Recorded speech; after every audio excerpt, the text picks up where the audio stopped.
నమస్కారం గురుగారు. నమస్కారం, చెప్పండి అమ్మా. గురుగారు, ఇప్పుడు ఒక మనిషి మరణించిన తర్వాతకి ఆత్మ అనేది స్వర్గానికి వెళ్తుందని, నరకానికి వెళ్తుందని ఈ విధంగా చెప్తూ ఉంటారు కదా. అసలు నిజానికి చనిపోయిన తర్వాతకి మన ఆత్మ అనేది ఎట్లా వెళ్తుంది? అంటే మీరు ఎలా అడిగారంటే అమ్మ, ప్రశ్న మానవ శరీరం నుంచి కొన్ని జీవ ప్రక్రియల స్థితిగతులను దాటిన తర్వాత మానవాతీతమైన శక్తి అంటే ఆత్మ ఎక్కడికి వెళ్తుంది అనేది మీ ఆలోచన. మనం ఎలా చెప్పవచ్చు అంటే అమ్మా, అంటే చాలామందికి తెలియాల్సిన అవసరం ఒకటైతే, రెండవది నిజముగా మనం ఎందుకు ఉన్నాం అనేది తెలుసుకోవాలి. ఇప్పుడు నాది ఏదైతే పుట్టుక ఉంటుందో అమ్మా, నా వంశ ఆది బీజం ఒకళ్ళు ఉంటారనమాట. ఉదాహరణకి నా వంశ ఆది బీజం పలానా వ్యక్తి అనుకుందాం. ఇప్పుడు శివరుద్ర సాధువు వాళ్ళ తండ్రి పలానా వ్యక్తి కృష్ణ, ఆ పలానా వ్యక్తి కృష్ణ వాళ్ళ తండ్రి పలానా రాములు, పలానా రాములు, ఇట్లా కొన్ని ఉంటాయి కదా. ఇలా పలానా పలానా పలానా వెళ్తే అమ్మ, మన వంశ ఆది బీజం ఒక దగ్గర పుట్టి ఉంటుంది. అక్కడ నుంచే ఈ ప్రయాణం. ఆ విధంగా చూస్తే ఇప్పుడు నేను కూడా ఈ వంశానికి ఆది బీజాన్ని. ఎందుకంటే నేను మాట్లాడుతుంది 400 సంవత్సరాల క్రితం చరిత్రకి. ఇప్పుడు నేను వారసత్వంలో ఆది బీజం మా నాన్నలు తాతలు రా అని చెప్తా కదా. ఇప్పుడు నా గురించి 400 సంవత్సరాల తర్వాత ఏం మాట్లాడతారు? ఫలానా వ్యక్తులు రా శివరుద్ర సార్ అంటారా లేదా? అంటే నేను ఆది బీజాన్ని ఇక్కడ. అంటే అందరు కూడా, నేనంటే నా ఉద్దేశం అందరు, చూసే వాళ్ళందరూ అని అర్థం. అయితే ఒక మానవ శరీరం ఏంటంటమ్మా, 15 కర్మలని శరీరంలో మోస్తూ తల్లి కంటది మనల్ని. బాధ్యతలు, కర్మలు, భార్య, పిల్లలు, సంసారం, డబ్బులు, ఎమోషన్స్, ఫీలింగ్స్, క్యారీ, ఎవ్రీథింగ్. ఇలా 15 కర్మలు రాసి ఉంటాయి. దీన్ని కర్మ సిద్ధాంతం అంటారు. ఈ యొక్క క్రియా ప్రక్రియలో 16వ మహాప్రక్రియ ఉంటది. అదే ఒక పుణ్యం సంపాదించడానికి ఇచ్చిన జన్మ. ఇప్పుడు నీ వంశంలో, నా వంశంలో, ఆయన వంశంలో, ఎవరి వంశంలో అయినమ్మా, అందరూ ఉత్తములే కాదు కదా. ఒకళ్ళు ఎదగడానికని ఎన్నో పనులు చేసి వస్తాం. తప్పులు రావచ్చు, ఒప్పులు రావచ్చు, బాస్ దగ్గర మనం తిట్లు తినొచ్చు, లేదా బాస్నే తని రావచ్చు. అంటే మొత్తానికైతే నీ విధాన్ని చిత్రగుప్తుడు రాస్తూ ఉంటాడు అక్కడ. అంటే నువ్వు చేసిన తప్పులేంటి, ఒప్పులేంటి, నీ వల్ల బాగుపడిన వాళ్ళు ఎంతమంది, నీ వల్ల రోడ్డున పడ్డ వాళ్ళు ఎంతమంది, నమ్మిన స్నేహితుని మోసం చేసిన నీవు, స్నేహితుడి భార్యని, స్నేహితుని అక్కా చెల్లెల్ని చెడు చూపు చూసిన నీవు అని కొన్ని రాస్తారు. ఇలాంటి స్థితిగతులన్నిటికీ ఒక బుక్ మెయింటెనెన్స్ జరుగుతుంది తల్లి. మనం చాలా బాగా తెలుసుకోవాల్సింది ఏంటంటే అమ్మ, ఈ బుక్ ఆల్రెడీ రాసే ఉంటది అక్కడ. రాసిన దాంట్లోనే పరమాత్ముడు ఏం చేస్తాడంటే, నీవు పుణ్యమైన స్థితిని సంపాదించగలుగుతావేమో అని చెప్పి పుట్టిస్తాడు. నువ్వు దుర్మార్గుడు అనుకోమ్మా, ఆ దుర్మార్గుడు పుట్టుకనే ఉంటది నీకు. కానీ ఆ దుర్మార్గుడు కాస్త ఏదైనా కారణం చేత మంచివాడు అయిపోతాడేమో అనే 16వ పుణ్యకర్మ పెడతాడు. ఈ 16 పుణ్యకర్మలు సంపాదించినాకమ్మ మనిషి పరిపూర్ణమైన ఆది బీజ స్థితికి వెళ్తాడు. అంటే ఓకే, ఈయన ఫిల్టరైజేషన్ అయ్యి అన్ని ధర్మాన్ని స్థాపించి మంచి మంచి పనులు చేసి అన్నదానాలు చేసి ఒక కార్యక్రమాన్ని నిమిత్తంగా అందరికీ పరిమితముగా చేసి న్యాయాన్ని రక్షించాడు. అంటే ఒక ఫ్లూయెంట్ వే ఇది. అన్నీ చేశాక మనిషి చనిపోతాడు. ఒక సమయంలో చనిపోయిన తర్వాత ఎక్కడికి వెళ్తాడు అనేది నీ ప్రశ్న.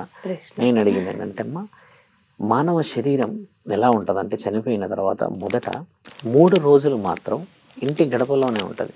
3 రోజులు. చనిపోయిన తర్వాత 3 అడుగుల దూరంలో ఉంటాడు. చనిపోయిన తర్వాత 3 అడుగుల దూరంలో ఉంటాడమ్మా. ఇప్పుడు ఒక బాడీ అనుకుందాం, ఇది ఇక్కడ నుంచి ఈ డిస్టెన్స్ లో 3 మీటర్స్ లోపే ఉంటాడు. ఎందుకు ఉంటాడంటే అమ్మా, ఇందులోకి వెళ్ళాలన్న ఆ తాపత్రయం అనమాట. దేహం కదా ఇది, ఆయనకంటూ ఒక అడ్రస్. మళ్ళీ నువ్వు ఏ దేహంలో కూడా ఇమ్మడలేవు కదా, వెళ్ళలేవు కదా. ఈ ప్రయత్నాన్ని శుద్ర పూజలు చేసి కొంతమంది ఈ ఆత్మని రక్షించుకొని, ఈ ఆత్మని ఆధీనం చేసుకొని, ఈ ఆత్మశక్తిని సంపాదించడానికి ఈ శరీరం మీద కూర్చుంటారు. నా ప్రశ్న కొంచెం గమనించి వెళ్ళాలి. కొంతమంది శవం మీద కూర్చొని శవ సాధన చేస్తారు కదా. ఈ మహానుభావులు చేసేది శవ సాధన కాదు, ఆ యొక్క ఆత్మని బందీ చేసి వీళ్ళ దాంట్లోకి బందీ చేసుకోవడానికి అన్న ఉద్దేశం వీళ్ళ ప్రక్రియ క్షుద్ర పూజల్లో. నిజమైన సాధకుడు ఏంటంటే ఆ ఆత్మ ఎక్కడున్నా కూడా పరమాత్ముడి దగ్గరికి చేర్చే పూజ పురస్కారము, మంచో చెడో మనం పెద్దవాళ్ళకి పెట్టామని. మొన్న మహాలయ పక్షాలు వచ్చాయి దసరాకు ముందు, అంటే పెత్తర అమావాస్య, ఇలాంటి కార్యక్రమాల్లో వెళ్ళిపోయేది ఒక స్థితి. అంటే మంచి అంటున్నాను నేను, కానీ మంచికి మన దగ్గర ఎంత విలువ ఉందో మీకు తెలిసిందే కదమ్మా.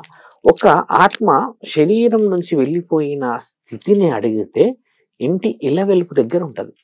ఇంటి ఇలవెలుపులు ఎవరు అంటే ఇంటికి కోడలు వస్తుంది కదా తల్లి. రేపటి రోజు నీకు పెళ్ళయి నీకు ఒక కొడుకు వచ్చి ఆ కొడుకుకి ఒక కోడల్ని నువ్వు వేరే ఊరు నుంచి తెస్తావు కదా, ఈ యొక్క స్థితిని నీ బరువు బాధ్యతలని నీ కోడలే మోయగలదు, నీ కొడుకు మోయలేడు. చాలా మంది తప్పులో ఉంటారు, భర్త బాధ్యతలన్నీ కొడుకు మోయాలి, కొడుకు నుంచి మనవళ్ళు మోయాలంటారు కదమ్మా. అది ముమ్మాటికి తప్పు. ఒక అత్త బాధ్యతలు కోడలు మోస్తేనే ఆ కోడలు మోయగలిగిన ఆ కుటుంబాన్ని మోయగలదు. ఇంత స్పష్టమైన వర్డ్ కదమ్మా. ఒక పురుషుడి మీద ఎందుకు ఒత్తిడేస్తాం మనం ఇక్కడ? ఇప్పుడు పురుషుడి ముఖ్య లక్షణం ఏంది? ఉద్యోగం, డబ్బు, కొన్ని పరిస్థితులు కొన్ని రావడం చేయడం. అది వదిలిపెట్టేసేసి కోడల్ని ఇక్కడ ఏమని నిందిస్తుంటాం? బయట నుంచి వచ్చిన బయట దానిలాగే ఉండాలి, చెప్పిన మాట వినాలి, మేము తెచ్చిపెట్టినా అదే తినాలి, నువ్వు ఎక్కువ మాట్లాడద్దు అన్న ఈ వర్షన్లా ఆడపిల్ల కించపరచబడుతుంది ఇక్కడ. ఒక శరీరాన్ని వదిలిన ఒక ఆత్మ. ముఖ్యంగా ఇందులో ఎలా మాట్లాడవచ్చు అంటమ్మా, మనిషి చూడండి పుట్టుక నుంచి మొదలు పెడితే అమ్మ బాధ్యతలు, యవనస్తుడు లేకపోతే ముసలివాడు, వృద్ధాప్యుడు, మొత్తానికైతే ఆయన కొన్ని బంధాలని ఇలా ఇలా చూస్తూ స్థితిగతులకి ఆగుతాడు. అయినప్పుడు ముఖ్యంగా ఒక స్త్రీ రోదన చాలా చాలా ఇబ్బంది పెడుతుంది. ఒక స్త్రీ రోదన ఒక ఊరంతా ఏడిపించగలదమ్మా. మీకు తెలుసా? ఒక ఊరంతా ఏడుస్తుంది ఒక స్త్రీ రోదన వల్ల. ఎట్లా? శవం తండ్రిది ఉందనుకుందాం, అక్కడ బిడ్డ ఏడిచే ఏడుపుకి ఊరంతా చలిస్తుంది కదా, ఎంత బాధ అవుతుంది. మేము రీసెంట్గా విన్నాము, ఒక తండ్రి చనిపోయాడు, 3 బిడ్డలు, ఒక కొడుకు ఉన్నాడు. అయితే బిడ్డలు ఏడిచారు, ఓకే, భార్య కూడా ఏడ్చింది, ఎందుకంటే ఈవిడకి కదా అన్ని చేయాల్సిన కార్యక్రమాలు, అందరూ ఏడుస్తూ ఉన్నారు. కానీ ఒక కొడుకు, చిన్నవాడు, చాలా చిన్న, కొంచెం అటాచ్మెంట్స్ ఎక్కువ ఉంటాయి కదా కొందరికి, 7 or 8 years వాడికి, వాడు గుద్దుతూ ఏడుస్తున్నాడు. ఇట్లా తల మీద, చేతుల మీద, ఇక్కడ అక్కడ గుద్దుతూ ఏడిచి ఆ ఏడుపు ఊరంతా ఒక్కసారి మౌనాన్ని పాటించేశారమ్మా. ఆ ప్రేమ చూడలేక చచ్చిపోయారు. అంతటి స్థితి ఆ తండ్రి ఆత్మ పోతుందంటవా? అంటే ఒకవేళ ఆ తండ్రి ఆత్మ స్వర్గానికి పోయింది అనుకోండి, ఈ భవబంధాలను వదిలిపెట్టిన ఆత్మ సుఖంగా ఉంటుందంటారా? కాబట్టి ఒక ఆత్మ పరమాత్ముడి చెంతకు మాత్రమే పోతుంది, అది శివుడి దగ్గరికే పోతుంది. ఎందుకంటే మనల్ని కన్నా మహనీయుడు ఆయన అని రాసింది గ్రంథాలు, పుస్తకాలు, ఎందులో చూడు ఆయన్నే పరమాత్మ. ఆయన ఎక్కడ కన్నాడు వీళ్ళని, ఎందుకు ఆ బంధం వచ్చిందని చెప్పడానికి మొదటి సాక్ష్యం వచ్చేసమ్మ అగ్నిలింగం. అగ్నిలింగం వచ్చేసి తండ్రి గర్వంలో ఉంటుంది. ఆ అగ్నిలింగం ఇప్పుడు ఎక్కడో తెలుసా అమ్మ? మీకు తెలుసా, మనం అప్పుడప్పుడు వింటూ ఉంటాం ఆత్మలింగం అనేది ఉన్నది. ఆత్మలింగం వచ్చేసి మొన్న రావణాసుడికి తండ్రి ఇచ్చాడంట, ఆయన కింద పెడితే అక్కడ పెద్ద గోపురం పడి ఆ లింగం పెద్దగా అయిందంటాం కదమ్మా. ఈ ఆత్మలింగం రావణాసుడికి తండ్రి భక్తితో ఇస్తాడు. అంటే ఆయన వరం కోరుకుంటాడు, కోరుకున్నప్పుడు ఇచ్చినప్పుడు దాన్ని దుర్వినియోగం చేస్తాడు రావణాసుడు. అట్లా ఈ ఆత్మలని అగ్నిలింగంలో తండ్రి కొలువై పెట్టుకుంటాడు. అంటే ఇప్పుడు నిన్ను నన్ను మన అందరి ఆత్మల్ని కన్నది ఎవరు? పరమాత్ముడు. అగ్నిలింగంలోనే ఎందుకు పెట్టాలి అంటే నిన్ను ఫిల్టర్ చేస్తాడు. తల్లి గర్భం ఎలాగ 9 నెలలు పట్టిన తర్వాత బయటికి వెళ్తారో అలా 9 నెలలు ఒక జీవ ప్రక్రియను తయారు చేస్తాడు పరమాత్ముడు. ఆ తర్వాత దాన్ని ఆ అగ్నిలింగంలో నుంచి తీసి ఈ ఆత్మలింగంలోకి వేస్తాడు. ఈ ఆత్మలింగంలో నుంచి నిన్ను ఒక శరీరంలోకి వేసే ప్రక్రియ. అది జీవన అభివృద్ధి కాకముందుకు పరమాత్ముడు చేస్తున్న మానవ శరీర ప్రక్రియ. తర్వాత కొన్ని విషయాల వల్ల మనం పండు తిన్నామని ఆ స్త్రీకి అండం పిండం విడుదలైన తర్వాత తండ్రి చేశాడు అని చెప్పిన ప్రక్రియ నేను మరోసారి చెప్తాను మీకు. అలా ఉన్నప్పుడు ఏమవుతుందంటే అమ్మా, శరీరం వదిలిపెట్టిన తర్వాత ఈ బిడ్డల రోదన, స్నేహితుల రోదన, వీళ్ళందరి యొక్క ఈ బాధ చూసి ఆ ఆత్మ చెలించి పరమాత్ముడి దగ్గరికి చేరదు, ఇంట్లోనే ఉండిపోతుంది. 3 రోజులకు పెడతాడు. ఆ జ్ఞాపకం అంత సులభంగా పోతుంది ఆ తల్లి. అందుకని తండ్రి దగ్గరే పెడతాడు. ఆయన ఏం చేస్తాడు, ఆ జ్ఞాపకాల్లో ఏడిచే ఆ ఏడుపుకి కలలో వచ్చినట్టు అనిపిస్తున్నాడు అంటారు, నాన్న వచ్చి కూర్చున్నాడు అన్నట్టు అనిపిస్తారు, నీళ్ళు అడుగుతారు. కొందరికి ఒక హ్యాబిట్ ఏముంటుందంటమ్మా, ఇంటికి రాగానే పూర్వం చూడండి చుట్టూ వెలిగించేవాళ్ళు అరుగు మీద కూర్చొని. అలాగా ఇప్పుడు మా నాన్నగారు, నేనైతే చాలా చిన్న వయసులోనే మా నాన్నగారు నన్ను వదిలిపెట్టి వెళ్ళారు. కానీ మా నాన్నది ఒకటి గుర్తు నాకు ఏంటంటమ్మా, ఇట్లా చెస్ట్ ఇలా పైకి లేపి నడుస్తాడు, ఇట్లా నడిచి ఇట్లా సిగరెట్ తాగుతూ ఉంటాడు. ఆ బీడి అప్పట్లో ఉండే గణేష్ బీడి అనేది, అది అంటే అది తాగుడు. చాలా హైట్ ఉండేవాడు, 6 feet ఉండేవాడు. అలా తాగేసేసి ఈ షర్ట్ ఇలా అనుకుంటూ పోయేవాడు. అంటే అదొక ఇమేజ్. అంటే మా నాన్నగారు ఇప్పుడు బ్రతికే ఉన్నారు, కానీ దేశాటనలో భిక్షాటనలో ఉన్నాడు. ఎక్కడ పోయింది అనేది మాకు తెలియదు, కొన్ని సంవత్సరాలు అయింది మా నాన్నని చూడక. అట్లా కొందరు సెటప్ ఉంటుంది. అట్లా అది కళలో వచ్చింది అని సార్. యాక్చువల్ ఏంటంటే నిజంగా వచ్చి కూర్చుంటారు వాళ్ళు. అదేంటంటే వాళ్ళ ఆత్మబలం ఈ నిజమైన రక్తబంధం మన యొక్క భావబంధాలకి ముఖ్యమైన కారకులం కాబట్టి జ్ఞాపక శక్తి పరమాత్ముడు చూపిస్తాడు. అలా అలా అలా అలా అలా అలా తండ్రి దగ్గరికి చేరేస్తాడు. ఎన్ని రోజులు ఏడుస్తుంది చెప్పమ్మ? ఒక ఆత్మ 10 రోజులు ఏడుస్తుందా కూర్చొని? ఇప్పుడు శరీరం అయితే లేదు కదా ఇక. కాబట్టి పరమాత్ముడు ఏం చేస్తాడంటే నేర్పిస్తాడు వాళ్ళకి, మళ్ళీ నీ బాధ్యత ఇది కాదు, నీ బాధ్యతలు వేరేలా మరోసారి మరో విధంగా నేను పుట్టించుకోవాల్సిన పరిస్థితి అని చెప్పి వాళ్ళని మెప్పించడానికి తండ్రి శ్మశానంలో ఉంటాడనమాట. అట్లా కొన్ని ప్రక్రియలు మళ్ళీ వేరేగా ఉన్నాయి. ఆయన అక్కడ ఆ భస్మాన్ని అంతా వేసుకొని ఆడుతూ ఉంటాడు. వాళ్ళందరూ దాన్ని చూసి, ఆ నాట్యాన్ని చూసి, ఈయనేంది వింతగా ఆడుతున్నాడు, ఆ పాము ఏంది, ఆ జుట్టు ఏంది అని నవ్వుతూ ఉంటే ఆ బిడ్డలు నవ్వుతున్న ఆ నవ్వును చూసి ఈయన గారు ఆనంద బాష్పాలకు కారుస్తూ ఉంటే పార్వతీ మాత ఏడుస్తుందంట వెండి కొండల మీద కూర్చొని. ఏమి కష్టమో నాకు అర్థం కాదని. ఈ వివరణ చాలా వివరంగా ఉంది. కాబట్టి ఏంటంటే అమ్మా, ఒక ఆత్మ ఎక్కడికి పోతుంది శరీరం వదిలిపెట్టి అనంటే పరమాత్ముడి చెంతకే పోతుంది. ఇక్కడ పూడ్చే కార్యక్రమం ఉంది మన దగ్గర. పూడ్చే కార్యక్రమం ఉండకూడదు ఎప్పుడు కూడా. కొంతమందికి కాల్చే కార్యక్రమం ఉండాలి, కొంతమందికి లేదు. అసలు మానవ శరీరమే కాల్చాలి అంతే. పూడ్చడం వల్ల జ్ఞాపకం, జ్ఞాపకం వల్ల ఏడుపు, ఏడుపు వల్ల ఆ కుటుంబం మొత్తం ఏదో ఒక దిగ్భ్రాంతి. ఆ కాల్చడం అనేది అయిపోతే ఏమవుతుందంటే ఊరికే పెట్టలేరు తల్లి అవన్నీ. ఆ రోదన చాలా ముఖ్యమైనది.